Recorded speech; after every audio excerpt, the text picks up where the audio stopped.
little bit of junk hunting the other night and found some junk with potential. This is a little Sony stereo receiver. I did not see the speakers. It's not exactly old. I think it's from 2014 or so. Just doing a basic look. Surround sound. Use 6 to 16 ohms. I'm not sure if it's actually real surround. It's a Dolby Pro Logic. So, it doesn't have very many inputs though. I mean, I guess it's got the antenna inputs and whatever. But I'd be after something that's got more than this. Like, say, for example, a phono input or separate CD and tape inputs. Whereas this only has, this doesn't even really have much. I guess it's got FM and AM and then those 3 inputs, but yeah, I'd be after something that's got a little bit more.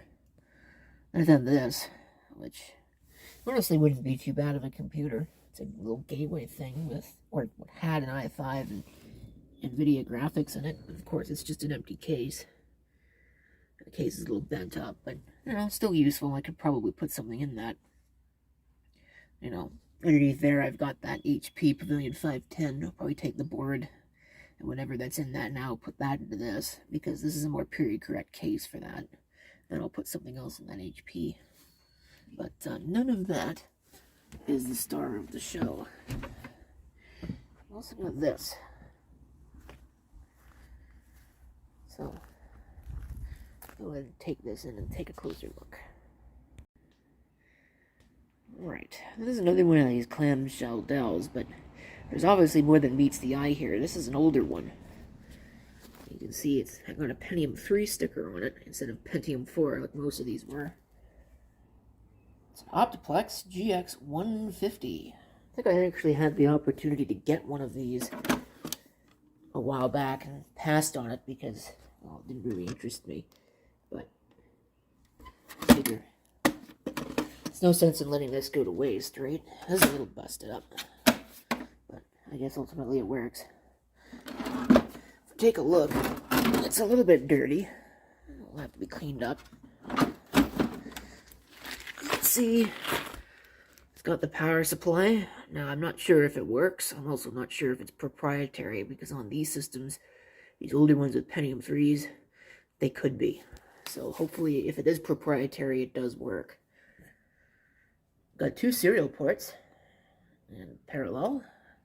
There's your diagnostic LEDs, PS2. You have 2 USB. There's Ethernet, which is almost certainly 10100 only. Got your audio and VGA, so that's cool. Of course, 4 slots. It would have, I guess, it had 2 cards in it, and they took them out. Although one of them was almost certainly a modem. It's actually got 5 slots. I just noticed that. So, modem and something else, maybe a wireless card or something. It's actually got a Windows XP Professional COA on the top of it.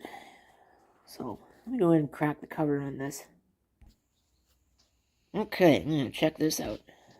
This thing is actually surprisingly clean. I mean, it's not totally clean. It's definitely got dirt in it, but it's not choke full of dirt. So, that's certainly interesting. You can see there's what would have been for a... Oh, yeah, that would have been for... That's P4 power connector.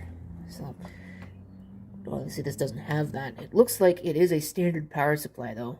So that's nice to see. So if this power supply turns out to be dead, it's not like it's going to be difficult to find a replacement. Is this a slot processor? I don't think so. I think it's socket 370, but it's an awfully long little thing there. Oh, I'm going to pull it out. Yeah, it's not slot. It's, that's PGA 370. So, looks like it's got a plug-in voltage regulator. Not sure if something like this would have required that, or... Of course, now I gotta figure out how to put this back in. It should only be one way. I think it's in place. It's not like this baffle goes in there nicely. Well, hopefully it's in place. That's actually the correct place for it. Okay, no, I'm gonna have to do some more work on this. Okay, I think it's in place. Hopefully. It still doesn't quite look right, but both of the pegs are in place, so... Oh, I see. Here we go. Maybe that'll help. Alright. Yeah, now it's definitely in place. Cool. It's still a little loose, though. I guess that's normal. This is almost certainly PC133. Let's see, what is it? Can we see? There's an upgrade module. But Kingston 256. Yep, PC133. So it probably has 512, maybe 768 megs of RAM. So, either way, you could tell that they this is definitely a reusable motherboard. They could have put this into a smaller case if they wanted to, like the desktop and the small form factor. And this right here would have been used for a riser card. That's why it's got a little bit of extra there. But you can still use it as a PCI slot. It's still got the regular PCI. It's just got this little bit extra for the riser that they would have used in the desktop and small form factor cases. So, it's only got 2 RAM slots, which is a little disappointing to see, but also not really overly surprising. It's got the 4 PCI. And the AGP, which actually has a memory expansion in it. I'm not sure how big it is. Not even really sure we can tell. I did take that, what's actually called an AEM. I took that out. Didn't see any real markings on it. So, those chips are labeled with 16s. Well, they're 7 nanosecond, but they say 1616. I'd imagine they're probably 16 megs apiece. For 32 megs total. Can't envision it being any more than that for something this old. I have the optical drive over there. It is actually a DVD-ROM, which is neat. And floppy drive, and they even left me the hard drive. I can't really tell what it is. It looks like it might be an upgrade drive. Obviously, the system is IDE only. But I'm not going to pull it out and peek at it that way. I'm going to actually try and power this up and see what it does. There you have a rough estimate for manufacturing date. So, this thing is 21 years old this year. It's old enough to drink in the United States. Wow, that's a sobering thought. Okay, check this thing out. This thing is extremely clean, other than the dirt. But there's no scratches really on it. And then a couple at the front, you know. So it would clean up quite nicely. Usually when you get these things, they're all scuffed and scraped, and they just look like crap in general, but not this one. Okay, let's see if it blows up as soon as I flick the power on.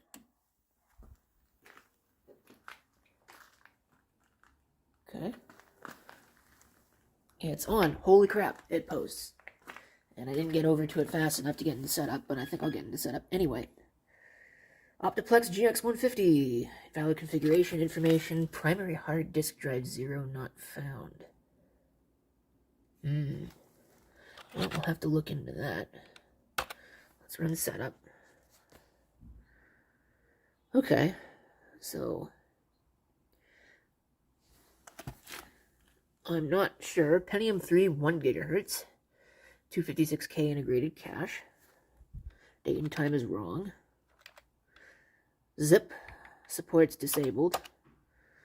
Okay. Are these set to auto, or they should be set to auto?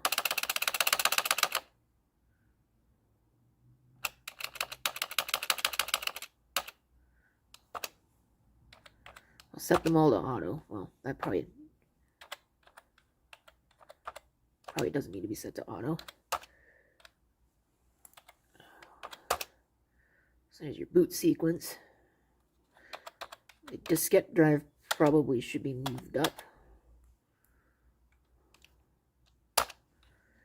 Not that it matters. 512 meg. Cool. So, not bad. not a bad little find.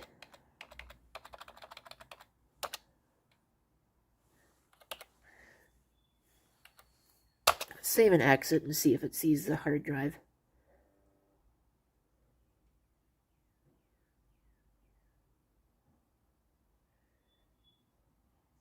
I think it's testing the RAM right now.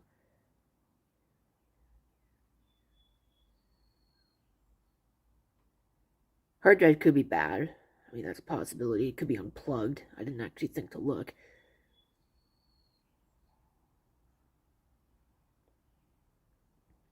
Could be any number of things. Okay, it usually doesn't stall out like that. So, friends. Yeah, it's not seeing the drives, so I'll unplug it. Well, power it off, check out that drive and see what's going on with it. Correction, it was working. Now it's just making a strange noise and will not power on. So that's odd. We take the cover off again. Well, no matter what I do, I can't seem to get that Dell power supply to work with it. So I've just got a random one here that we'll try. Or maybe we won't, because I forgot to plug in the motherboard connector. Okay, take 2. That's better.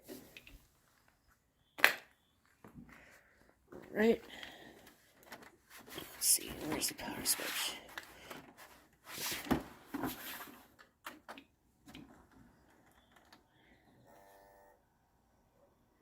It's on. I do not hear that hard drive.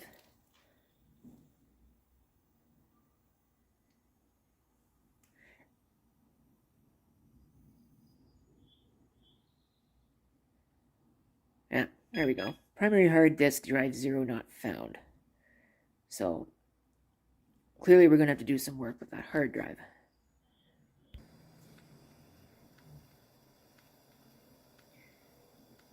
Hear that? That's the sound of a stuck drive. And it doesn't seem like I'm going to be able to get it unstuck because I've tried. Nothing I try works. I did get it to spin up once, but it spun immediately back down. So, I guess that's it for that, which is too bad. You can see this is an upgrade drive. 250 gigabytes. Jeez. I don't even think the system would support 48-bit LBA, so it's kind of amazing that they put that in there. Expecting it to work. PC Cyber is where it came from. I wonder if they're still in business. Oh well, I guess I'm getting another drive. Okay.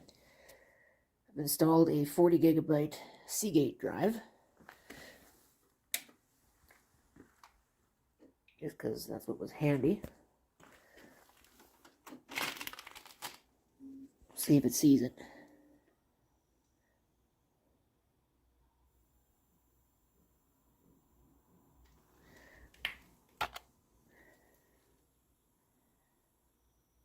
See if this optical drive actually ejects. Cool. It does. Sort of.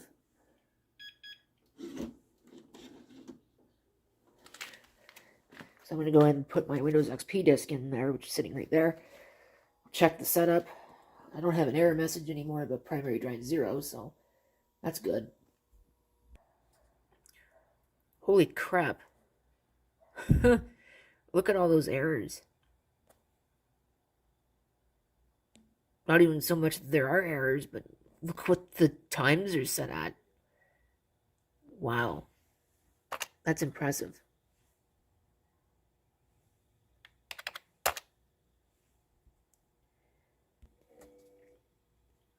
Okay. That optical drive sounds excellent. We'll boot to the CD. So you can go ahead and install Windows XP. Hopefully.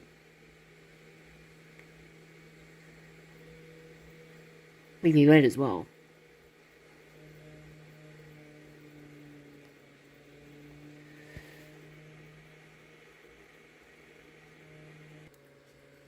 Alright.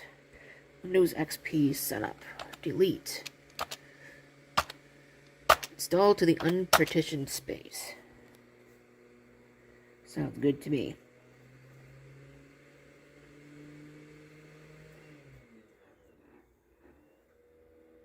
Let it do its thing.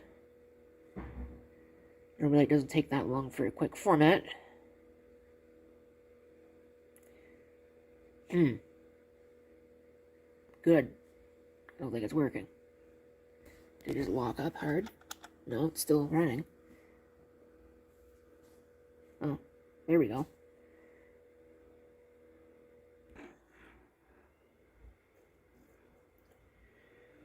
Okay, this time we do not want to boot from the CD.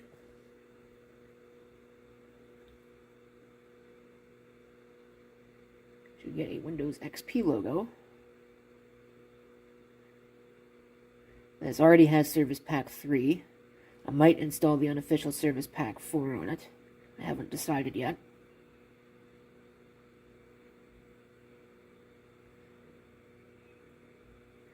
Of course, I could probably install something other than Windows XP on this, but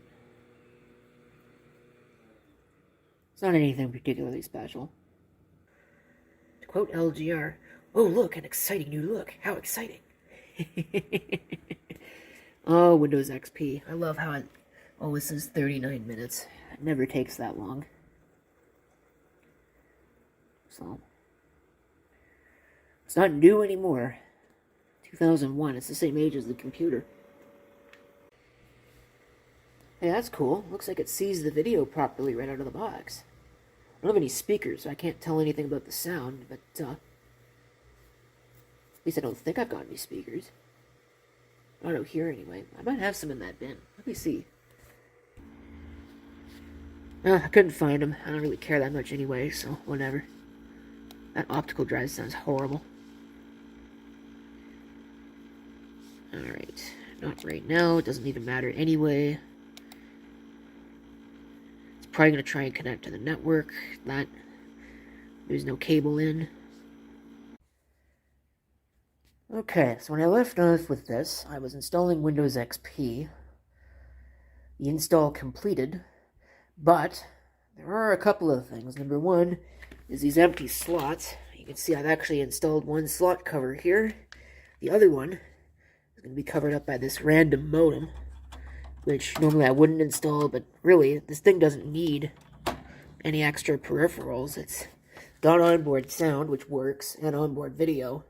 I may install an AGP card at some point, but for right now, the onboard video is fine. So, we might as well just basically make it complete and original.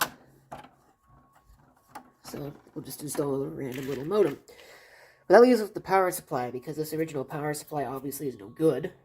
And that I can't install because it's got a switch on the back, which won't fit in this case. So what I did is I grabbed that thing out, because I'm not going to be keeping that, and I pulled its power supply, which is this little Akbel thing. Compact original. Not sure what the wattage is, because it doesn't really say on it, unless I'm just not seeing it. So, what we're going to do is swap it out. Okay. I don't think we'll be using this power supply. Oh my god, that stinks. Well, so much for that, I guess. Not really sure what happened. But, let's put the other power supply back and just continue with this setup.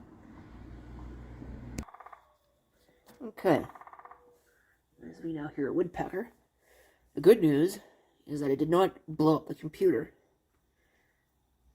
So, Yeah, that really stinks, though. I can still smell that pretty badly. Date and time is invalid. Oh no. Whatever are we going to do about that? Yeah, the cloud battery's bad, so doesn't surprise me. Interestingly enough, we do not have any unknown devices on this system, and it looks like everything has just kind of worked out of the box. So that's pretty neat. Probably not going to do much configuration. Probably change the desktop background, but that'd be about it. See if we can find something cool.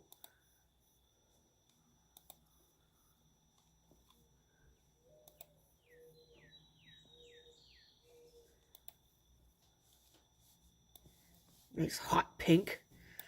I don't know about that. Usually I choose the Red Moon Desert, but see if we can find something else. That's interesting. Sometimes I'll just put on my own background, but I think I'm going to just leave it standard for now. We'll leave everything there alone.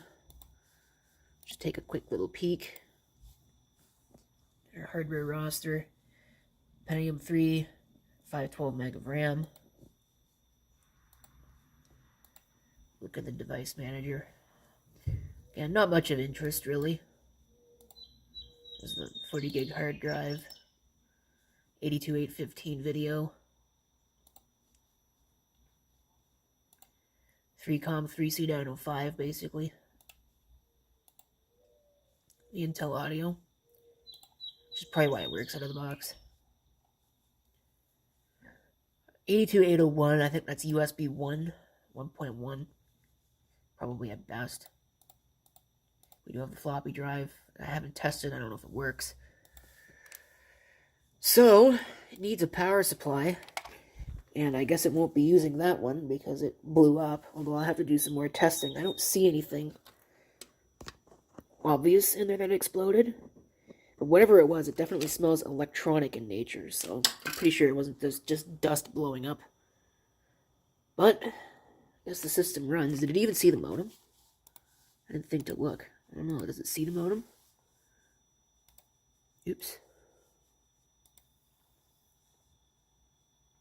No, I don't think it sees the modem. Oh, there it is. PCTEL Platinum V90 modem. So, cool. Everything is working out of the box. And that is pretty much it for that. So, stay tuned for when I replace the power supply, I guess. Quick postscript. The original power supply is working. I don't get it either. So, I don't know. It might just be intermittent. We'll leave it in there. It's not likely I'll revisit this computer for a while, but at least there's some sense of closure on the whole power supply situation.